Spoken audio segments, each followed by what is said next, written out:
لاہور کے علاقے اچرا کے فلیٹ میں آگ لگنے سے 4 بہن بھائی جھلس کر جاں بحق ہو گئے۔ نگراں وزیر اعلیٰ کا متاثرہ خاندان سے اظہار ہمدردی، واقعے کی تحقیقات کا حکم دے دیا۔ ملک دشمنوں کے گرد گھیرا تنگ، سیکیورٹی فورسز کا ضلع ٹانک میں انٹیلیجنس بیسڈ آپریشن، 2 دہشت گرد مارے گئے، ISPR کی تصدیق۔ انتخابی عمل کا تیسرا مرحلہ، شاہ محمود قریشی کو NA 214 عمر کوٹ سے الیکشن لڑنے کی اجازت مل گئی۔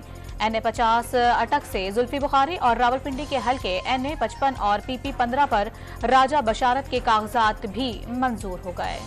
قصور کے حلقے NA 132 سے شہباز شریف کے کاغذات نامزدگی کی منظوری کے خلاف اپیل، لاہور کے اپیلیٹ ٹریبیونل نے ریٹرننگ آفیسر سے جواب طلب کر لیا۔ 32 صوبائی محکموں کے اختیارات بلدیات کے حوالے، وفاقی محاصل کا تعلیم، صحت، پانی کے مسائل اور انفراسٹرکچر پر خرچ۔ MKM پاکستان نے انتخابی منشور جاری کر دیا، کراچی سرکولر ریلوے منصوبہ مکمل کرنے کا وعدہ۔ سپریم کورٹ میں تاحیات نااہلی کیس کی براہ راست سماعت، چیف جسٹس کی سربراہی میں 7 رکنی بینچ کے روبرو وکلا کے دلائل۔ سماعت میں نماز جمعہ تک وقفہ کر دیا گیا۔ امریکہ پاکستان کو نہیں کہہ سکتا کہ انتخابات کیسے کروائے، مستقبل کی قیادت کا فیصلہ پاکستانی عوام نے کرنا ہے، کسی ایک امیدوار یا پارٹی پر دوسرے کو اہمیت نہیں دیتے۔